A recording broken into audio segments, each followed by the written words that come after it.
5, 4, 3, 2, 1। लोकसभा भारतीय संसद का लोकप्रिय सदन है। यह संसद का निचला सदन है जिसके सदस्य सभी लोगों द्वारा चुने जाते हैं।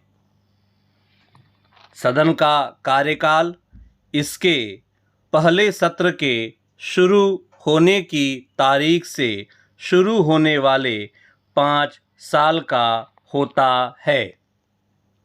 हालांकि राष्ट्रपति इसे पहले भंग कर सकते हैं।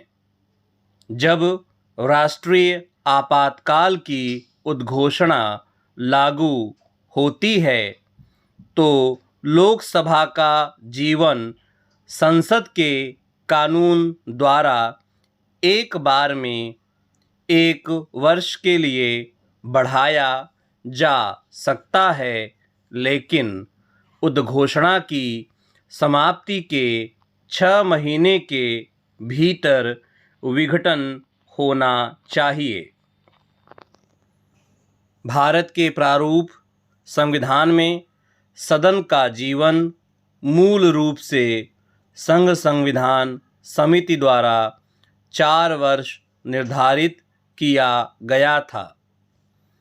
मसौदा समिति ने बाद में इसे 5 साल में बदल दिया क्योंकि यह मानता है कि सरकार की संसदीय प्रणाली के तहत मंत्रियों के कार्यकाल के पहले वर्ष को आमतौर पर प्रशासन के काम का ज्ञान प्राप्त करने के लिए लिया जाएगा और अंतिम वर्ष को लिया जाएगा। अगले आम चुनाव की तैयारी में और इस प्रकार प्रभावी कार्य के लिए केवल 2 वर्ष शेष रहेंगे, जो नियोजित प्रशासन के लिए बहुत कम अवधि होगी। इस प्रकार लोकसभा का जीवन अंततः 5 वर्ष निर्धारित किया गया। संविधान 42वां संशोधन अधिनियम 1976 ने अवधि को 5 वर्ष से बढ़ाकर 6 वर्ष कर दिया था।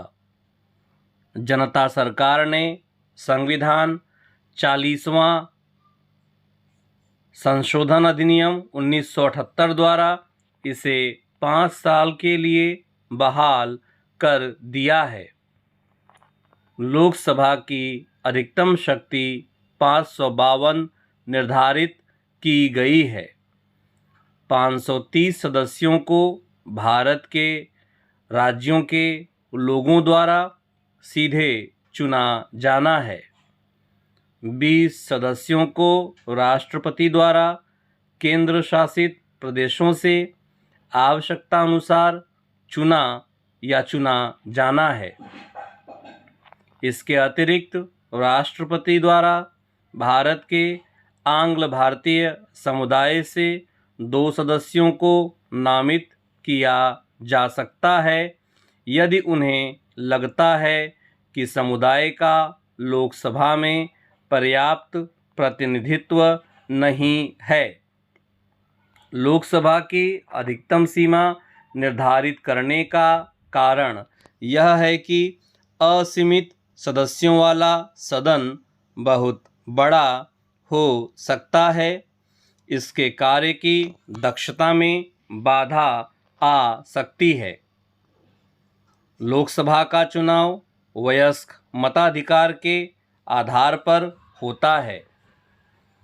संविधान के अनुच्छेद 326 में वयस्क मताधिकार का प्रावधान है। 18 वर्ष या उससे अधिक आयु का प्रत्येक पुरुष या महिला मतदान करने का पात्र है। भारत की धरती पर यह एक बेहतरीन प्रयोग है। भारत में मतदाता दुनिया के सभी लोकतांत्रिक देशों में सबसे बड़े हैं। इसीलिए भारत को दुनिया का सबसे बड़ा लोकतांत्रिक देश माना जाता है। मतदान गुप्त मतदान द्वारा किया जाता है और जो उम्मीदवार अधिकतम वोट प्राप्त करता है उसे निर्वाचित घोषित किया जाता है। स्वतंत्र भारत में पृथक और सांप्रदायिक निर्वाचक मंडल की कुख्यात व्यवस्था को समाप्त कर दिया गया है। भारत के सभी नागरिकों के लिए एक मतदाता सूची है और जहां तक मतदान का संबंध है, धर्म के आधार पर कोई विवेक नहीं बनाया जाता है। विभिन्न राज्यों को कई निर्वाचन क्षेत्रों में विभाजित किया गया है। प्रत्येक निर्वाचन क्षेत्र लोकसभा में एक प्रतिनिधि भेजता है। संसद के दोनों सदनों में ऐसी सीटों की संख्या संविधान द्वारा निर्धारित की गई है। दी गई तालिका संसद के दोनों सदनों में विभिन्न राज्यों के प्रतिनिधित्व को दर्शाती है। लोकसभा की सदस्यता के लिए योग्यता लोकसभा के चुनाव के लिए योग्य होने के लिए एक उम्मीदवार के पास निम्नलिखित योग्यताएं होनी चाहिए। वह भारत का नागरिक होना चाहिए। उसकी आयु 25 वर्ष से कम नहीं होनी चाहिए। उसके पास ऐसी अन्य योग्यताएं होनी चाहिए जो संसद द्वारा कानून द्वारा निर्धारित की जा सकती हैं। संविधान सभा में प्रोफेसर के.टी. शाह और डॉक्टर राजेंद्र प्रसाद सहित कुछ सदस्यों ने उम्मीदवारों की कुछ शैक्षिक योग्यता के लिए अनुरोध किया। यद्यपि शैक्षिक योग्यता वांछनीय प्रतीत होती है, उस समय भारत में दो कठिनाइयाँ थीं। एक तो भारतीय समाज में शिक्षित पुरुषों की कमी है। दूसरा यह है कि इस तरह की मनमानी सीमा कई सार्वजनिक पुरुषों को चुनाव लड़ने के लिए अयोग्य घोषित कर सकती है। प्रथम दृष्टया ऐसी सीमा भारत के संविधान के अनुच्छेद 14 के तहत गारंटीकृत समानता के अधिकार के साथ असंगत लगती है।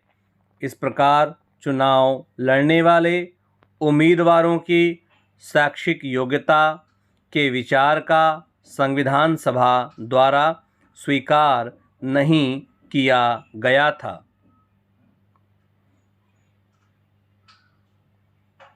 इस डिक्टेशन का स्क्रीनशॉट मैं टेलीग्राम चैनल पर डाल दूंगा।